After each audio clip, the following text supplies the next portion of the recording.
தமிழ்தாய் வாழ்த்து பின்னுக்கு தள்ளப்பட்டதைப் போலவே தமிழ்நாடு எல்லா வகையிலும் இனிமேல் பின்னுக்கு தள்ளப்படும் என்பதற்கு தவேக அமைச்சர்கள் பதவியேற்பு விழாவே சான்று என்று திமுக அமைப்பு செயலாளர் ஆர்.எஸ். பாரதி கடும் கண்டனம் தெரிவித்துள்ளார்.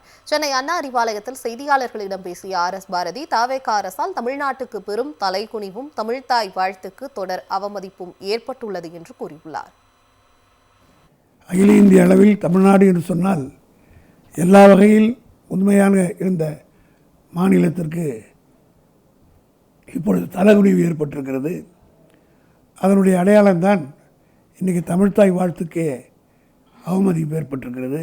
இன்றைக்கு தமிழ்தாய் வாழ்த்தையை 3வது இடத்துக்கு தள்ளியவர்கள் இனி வருங்காலத்தில் தமிழ்நாட்டையும் அதர பாலாதத்துக்கு தள்ளிவிடுவார்களோ என்ற வருத்தமும் வேதனையும் எங்களுக்கு இருக்கிறது. இந்த சம்பவம் மிகவும் கண்டனத்துக்குரியது. தமிழோடு விளையாடியவர்கள் யாரும் வாழ்ந்ததாக சரித்திரம் இல்லை.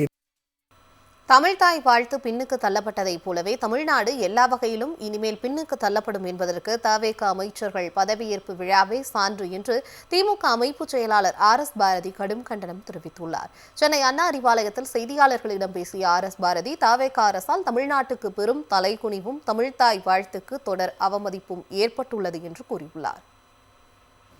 அகில இந்திய அளவில் தமிழ்நாடு என்று சொன்னால் எல்லா வகையில் உண்மையாக இருந்த மாநிலத்திற்கு இப்பொழுது தலைகுனிவு ஏற்பட்டிருக்கிறது. அதனுடைய அடையாளம்தான் இன்றைக்கி தமிழ்தாய் வாழ்த்துக்கே அவமதிப்பு ஏற்பட்டிருக்கிறது.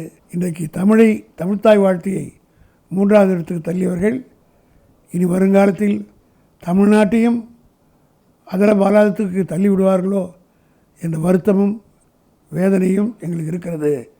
இந்த சம்பவம் மிகவும் கண்டனத்துக்குரியது. தமிழோடு விளையாடியவர்கள் யாரும் வாழ்ந்ததாக சரித்திரம் இல்லை.